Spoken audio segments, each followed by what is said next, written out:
Hello everybody, this is Professor Away here, and today we're going to be taking a look at my top 10 best and worst of this year, 2019. And I gotta say, 2019 was a huge year. I mean,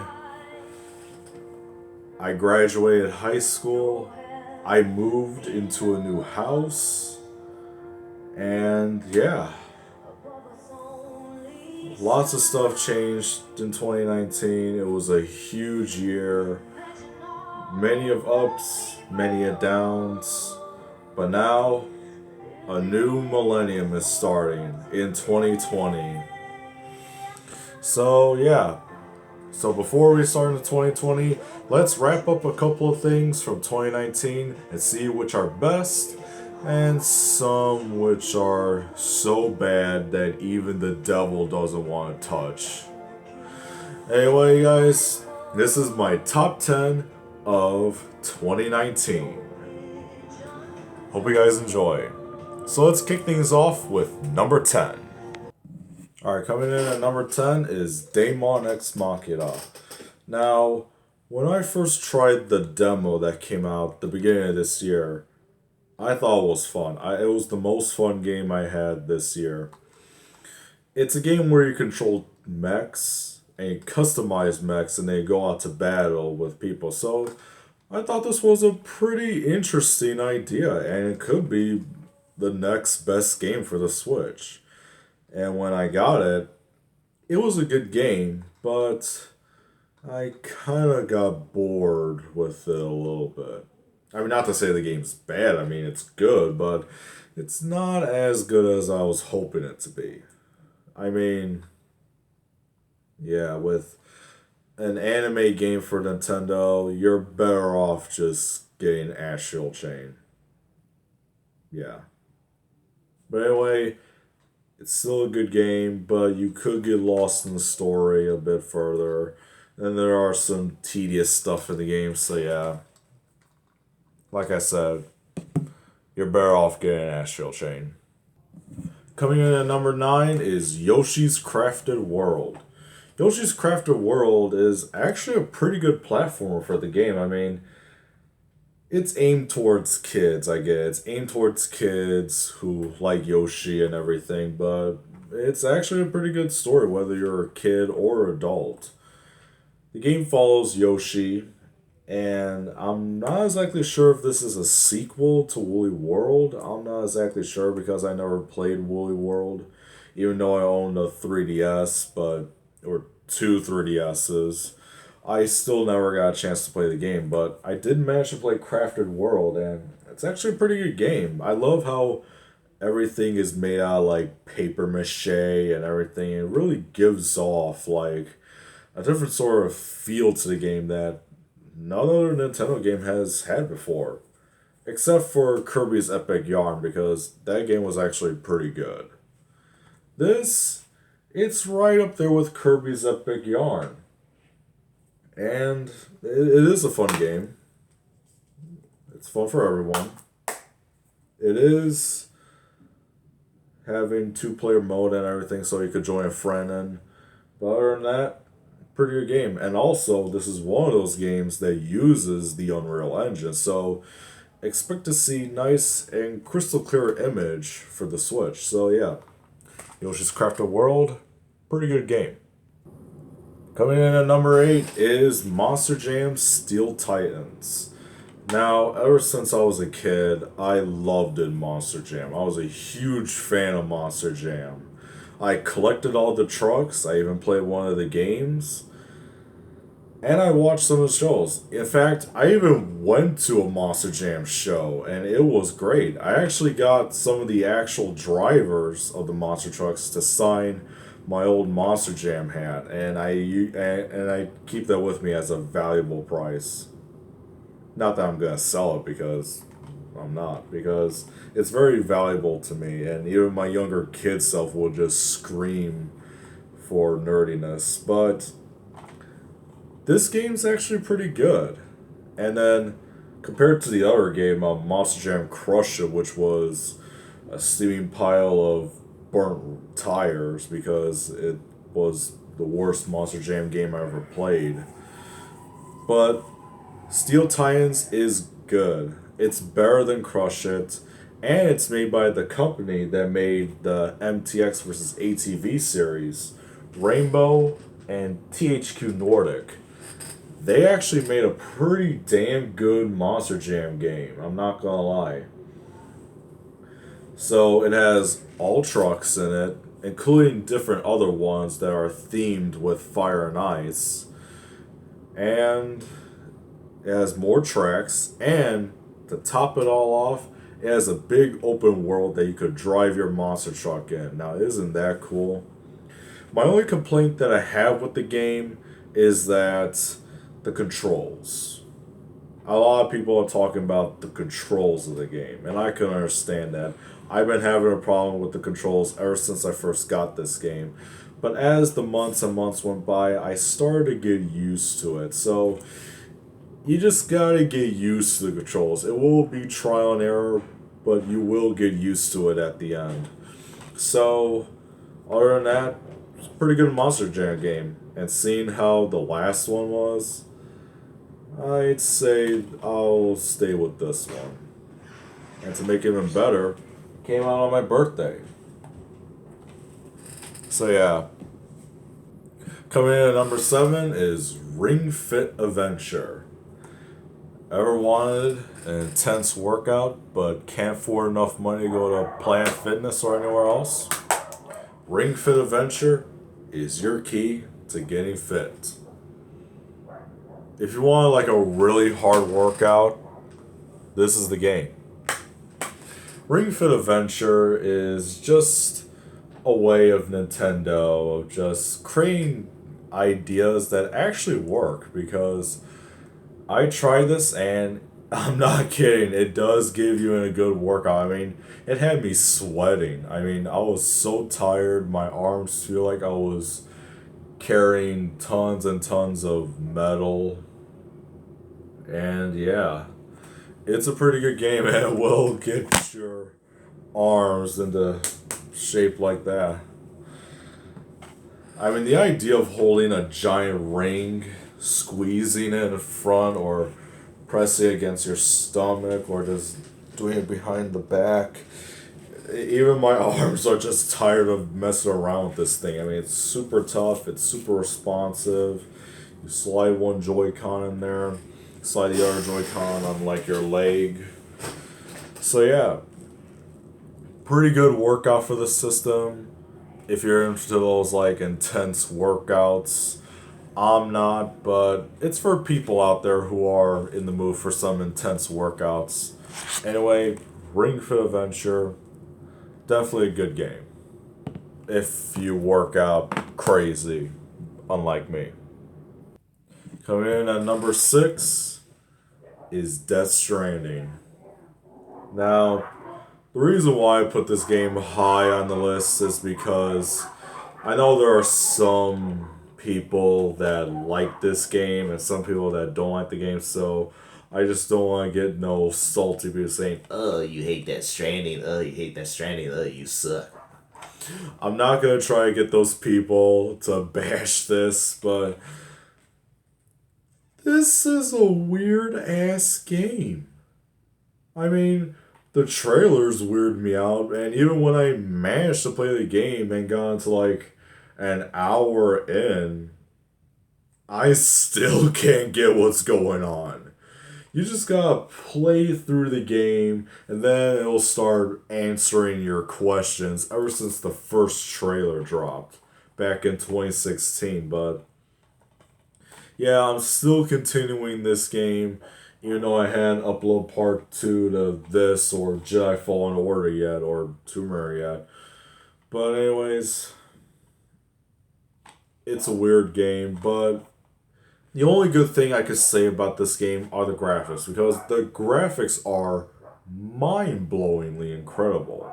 I mean, if I were to have a beefier PlayStation, because I got the original PlayStation 4 from 2013. If I were to have something as powerful as that, this game would have looked amazing on my TV, but it still looks amazing on the original. Either way you play it, but game's pretty good, although it's a little weird in places, but yeah, it's good, I think. I don't know. But yeah, Death Stranding, good. But now, let's take a break from all the good things that we like. And then we deep down into the worst things. Major Code Red. We got items from 2019 that are not even called items. They're called torture devices. These are the things that can make a man cry, a kid hide in fear, and it can make a dog and cat live together, mass hysteria. This is this year's bottom 5. Number 5, cats. Well, what can I say about cats? I mean, if you thought the first design of Sonic was bad, this came out after the trailer's release, and then it had the same reaction as the Sonic trailer. Even though Paramount fixed its Sonic and it looks just like Sonic. So at least Paramount listened to their fans, but this movie looks so dumb. I mean, I never seen it and I never will see it, but yeah, the good news is that this movie bombed at the box office. So yeah, who even cares about this movie because it's stupid. I mean, the cats, the way they made the actors look like cats is just creepy. It gets me like a Cat in the Hat sort of vibe. You know, Mike Myers when he played Cat in the Hat all the way back in 2003? This is exactly like that. You know, I would rather watch Cat in the Hat over this. Even though both movies are terrible, but at least one looks better than this. Number 4, WWE 2K20.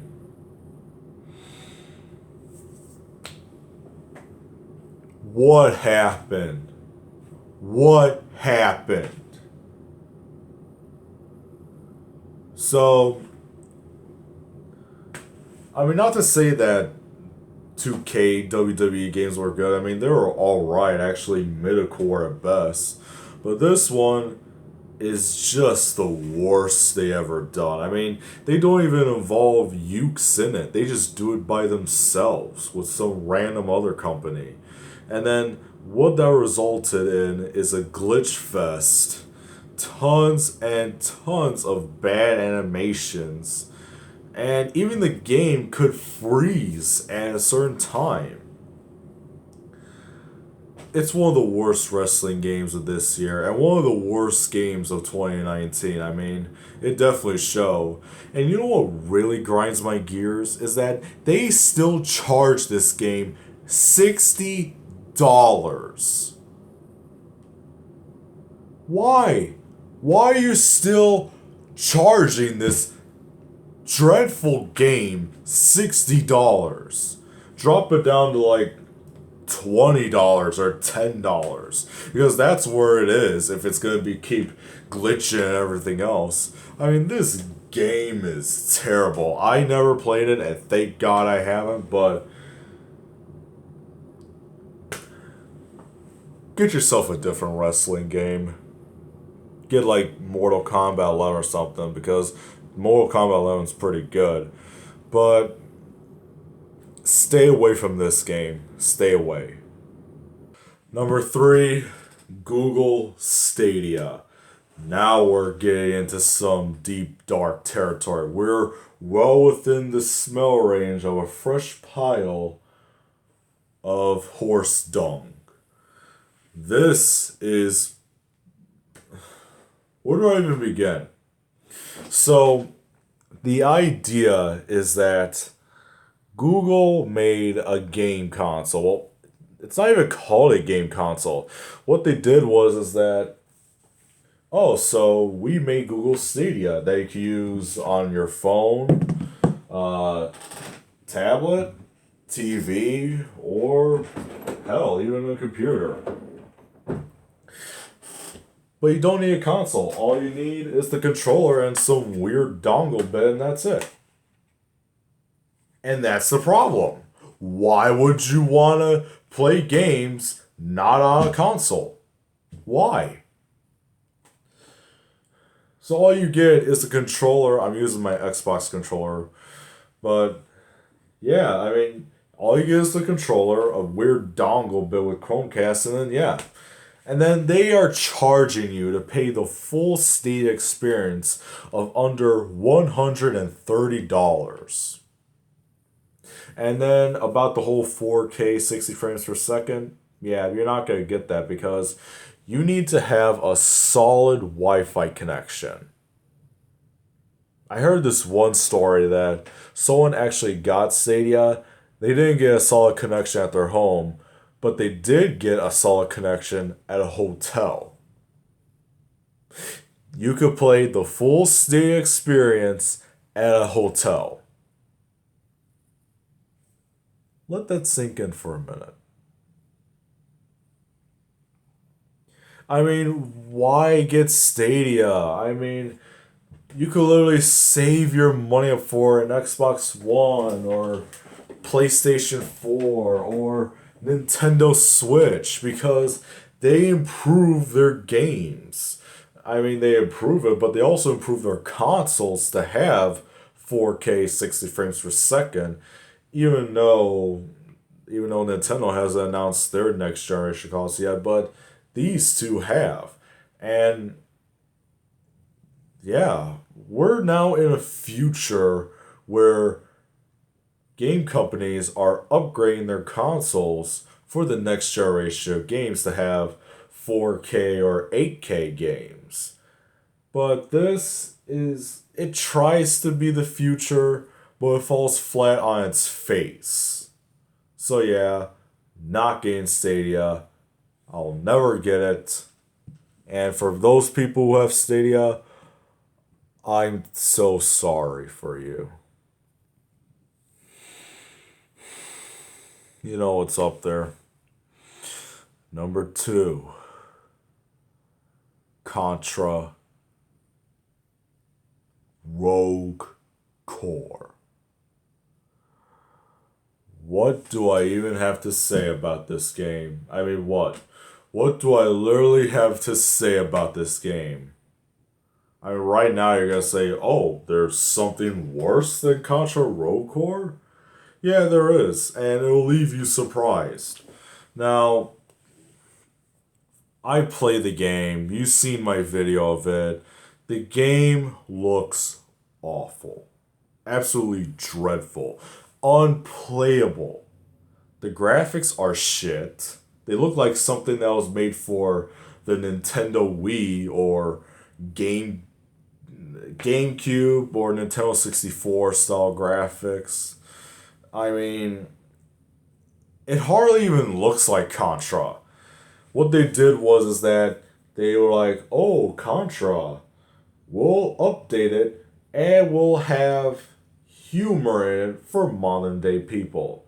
That's not what Contra is. Contra is about you fighting aliens. And there's no aliens in this game. It's just zombie mutants and stuff. And then, out of no reason, they just throw a panda in with a chain gun for an arm. What? This game is a dumpster fire. It's a dumpster fire. It smells, it reeks. I just want to get this turd away from me, and I never want to see it again. Hopefully, one company can make us a proper Contra game. Hopefully, someone could buy the rights to Contra and can make an actual good Contra game, because this game is literally puke. It's literally puke. And I'm not even kidding.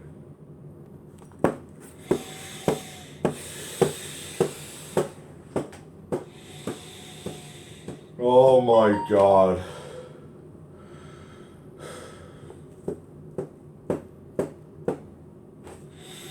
I'm trying to knock out all memory of this piece of shit this is. The number one worst thing I've ever saw of my entire 18 years of my life. Dora and the Lost City of Gold. Where do I even begin? What the hell happened? What the hell is this movie? Where did it come from? Who asked for this? Nobody asked for this.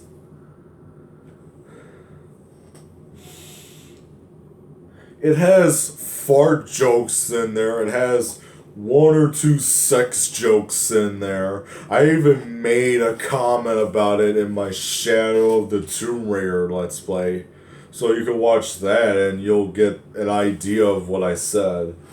But yeah, everything about this movie is completely, utterly bad. I mean, it's bad.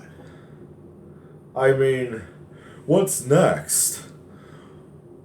I mean, every second I look at this makes me pray for SpongeBob. I have never prayed for a SpongeBob movie, never before after seeing this. Every second I either pray for Sonic or pray for SpongeBob because I would rather watch Sonic more than this. I would rather watch Sponge Out of Water. I would rather watch Breadwinners, Planet Sheen, all the other garbage Nickelodeon shows I would rather watch over this. Hell, I would rather watch Fred the movie over this. It's that bad. I swear to God, it's so bad. I mean, you know what really pisses me off? You know what really pisses me off the most? This movie actually got an 80% on Rotten Tomatoes certified fresh, and people love this movie. Why? Why do people love this movie? I'm just trying to show the people that this movie absolutely takes a shit all over the original show, because the original show was meant to teach kids how to speak Spanish while solving puzzles and everything. This is just a quick cash grab just to make tons of moolah. It's an awful movie. It hurts me inside. It keeps getting worse and worse every time I watch it. I hope it burns in hell like all the other dumpster fires I've seen in the past. And that's why movies like this deserves to get slaughtered. Movies like this belong to the damn dark side. So, with that said, there's only one way to get rid of these awful things, and that's by slicing and dicing them. I'll be right back. Oh god. Oh god. Sorry I look like this. I may have took that demolition way too far than I expected it to be. Anyways, let's get back to the countdown. Number 5, best movie, Avengers Endgame. Now, I was actually excited for this movie because after the way Infinity War ended, I was really stunned. But Endgame came, and man, I was blown away. In fact, this movie is actually better than Infinity War. Everything about it just screams masterpiece. And it's the movie that finally beated Avatar. I mean, it didn't officially did, but it's really close to Avatar. In fact, I think it holds a world record of getting 1 billion in the box office in just a few days. That is a sign of a damn good movie they got. But yeah, it's one of the best movies of this year. Everything about it is good. And just to say for Tony Stark, I love you 3000. Coming in at number 4, Mortal Kombat 11. This game is good. It's good. The fighting, the way the fatalities look, oh man. This was one hell of a game for this series. Lots of twists and turns and unexpected characters that actually died in the game.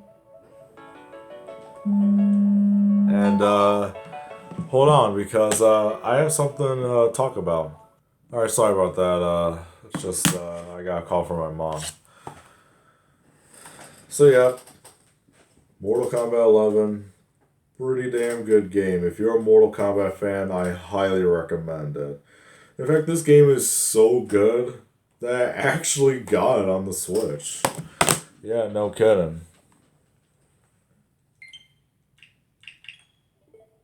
Yeah, see, look, Mortal Kombat 11 on the Switch. I got it on this Switch and my regular Switch that's actually in the dock. So yeah, if you're looking for a good arcade style game that has tons of blood and want to get all your rage on people, this game is meant for you. And it's even better on Xbox One X, but it's also playable on the S too. Pretty good detail. Number 3, Jedi Fallen Order. Now, I played this game for like one video, but I am going to make a part 2. But ever since that video, I've been wanting to play more because, man, this game kicks ass. This game's badass, I'm telling you. It's mainly one of the greatest Star Wars. It's right up there with one of the greatest Star Wars games ever made.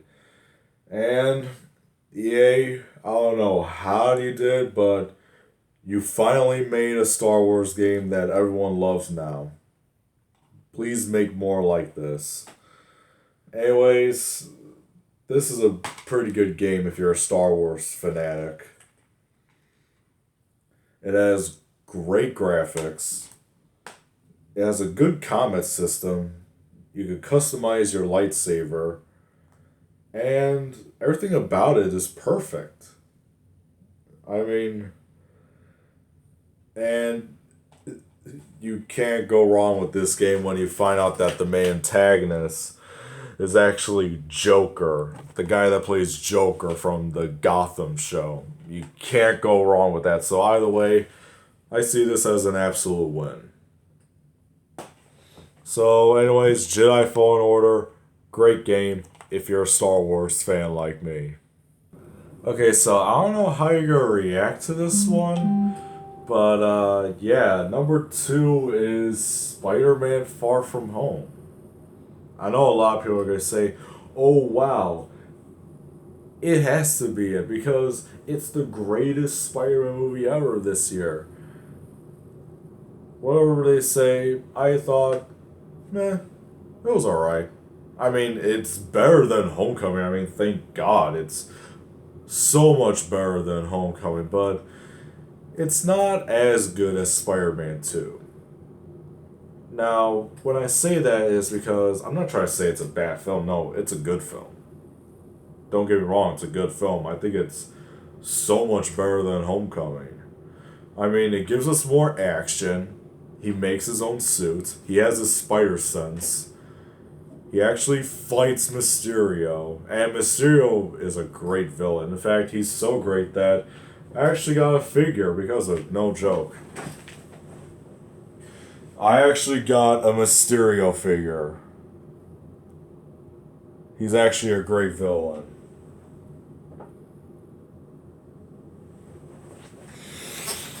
Yeah. So, it's a good movie. It's better than Homecoming, but not as good as Spider-Man 2. The closest thing we ever gotten to Spider-Man 2 was Marvel's Spider-Man for the PlayStation 4 and Into the Spider-Verse.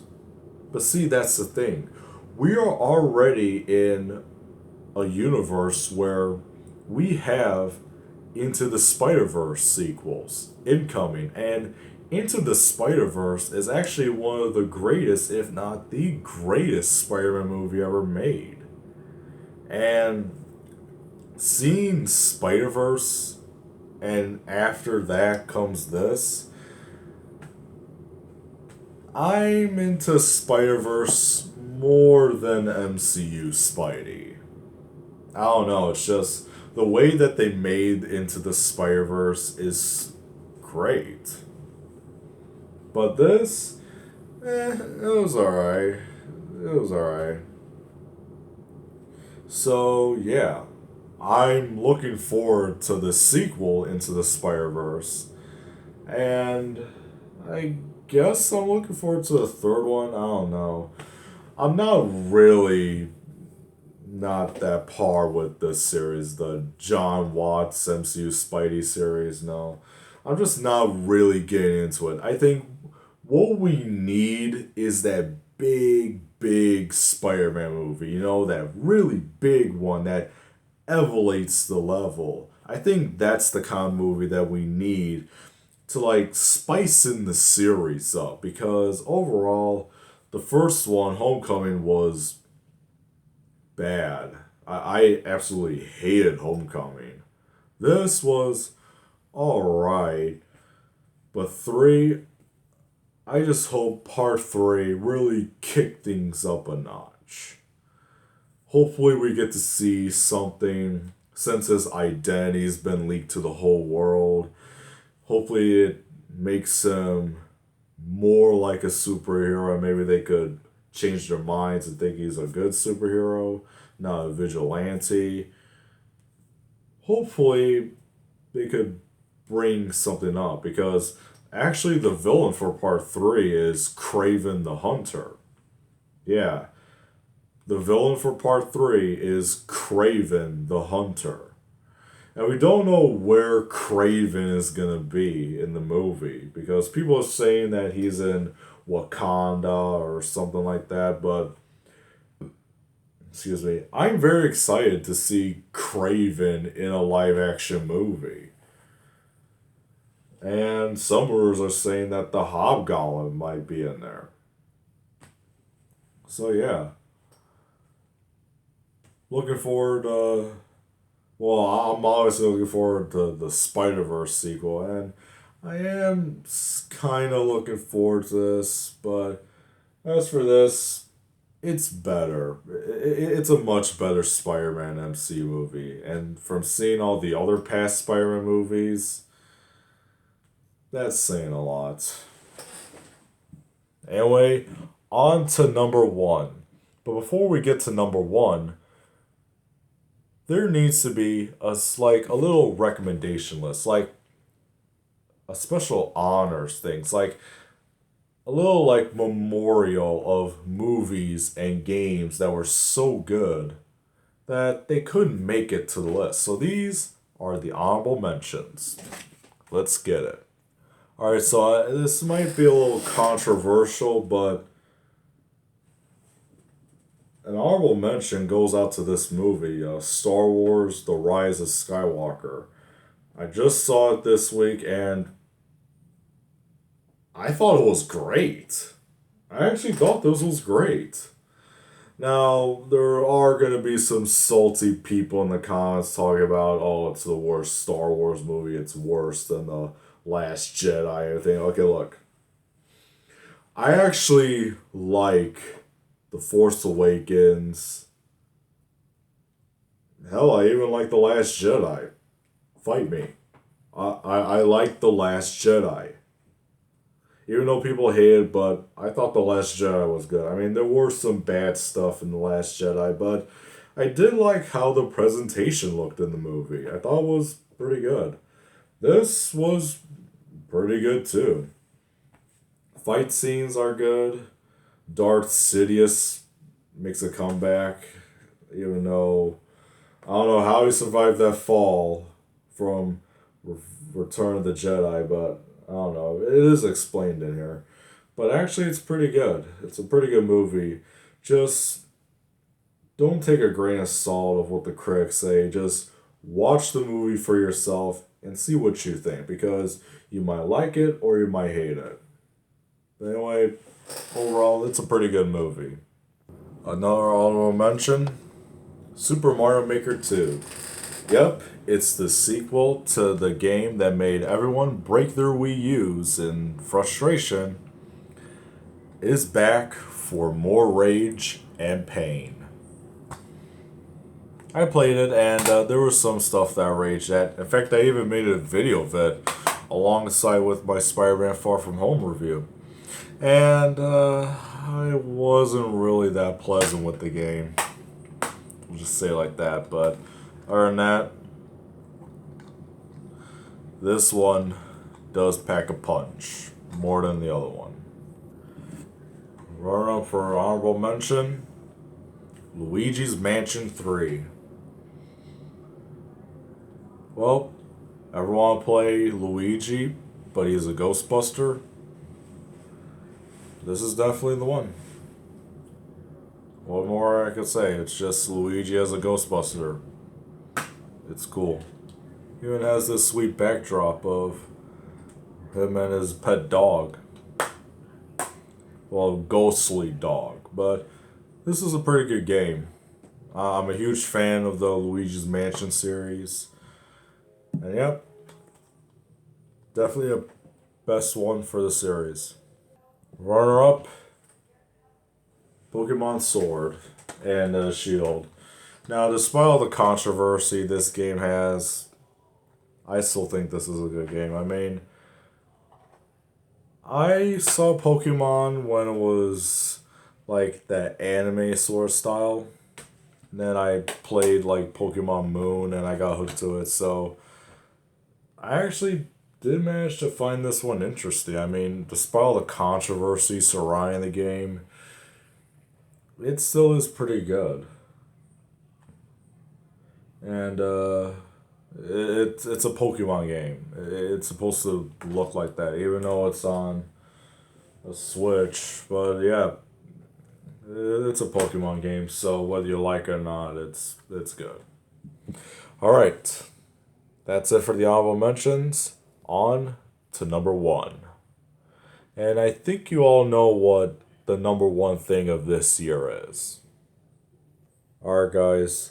Behind me is the number one movie, number one thing of this year. I mean, when I first saw this movie, it really surprised me with its great story, great actor, and everything.